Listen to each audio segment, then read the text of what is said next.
जो लोग ये समझते हैं कि लड़कियां कुछ नहीं कर सकती, तो उन्हें मैं बताना चाहूँगी कि लड़कियां ही सब कुछ कर सकती हैं। सबने ये सुना होगा कि भाई एक मर्द के पीछे एक औरत का हाथ होता है, तो जो एक औरत है वही मुल्क को संभाल सकती है।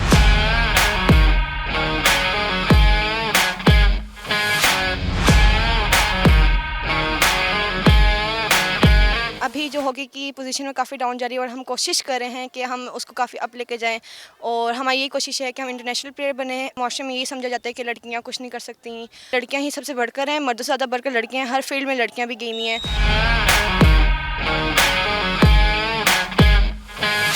मैं कोशिश पूरी कर रही हूँ कि मैं इंशाल्लाह इंटरनेशनल प्लेयर बन के दिखाऊँ इस दुनिया में, अपना एक नाम, अपना मकाम, मर्तबा और अपनी हैसियत अपने मुल्क को वापस दिलाऊँ, जो हैसियत कुछ चंद सालों पहले खो गई थी हॉकी की। और हॉकी डिपार्टमेंट का जो नाम था वो रह गया था। अब हम बच्चियाँ कोशिश कर रही हैं कि वो नाम उनका वापस आए।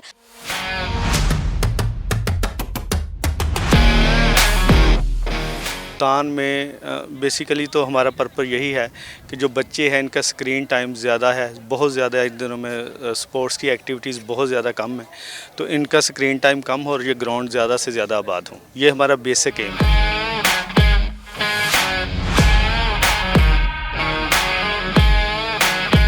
यहाँ पर हमारे पास बच्चियाँ भी खेलने आ रही हैं और बॉयज़ भी खेलने आ रहे हैं, तो हम इंशाल्लाह बच्चों को अंडर 14 अंडर 16 से यहाँ पर ट्रेन कर रहे हैं कि आने वाले कुछ सालों में मुल्तान से भी कोई बंदा इंटरनेशनल हॉकी प्लेयर जाए, इंटरनेशनल बच्ची को जाए, जाओ इवेंट्स खेलें और हमारे हॉकी मुल्तान की प्रमोट हो।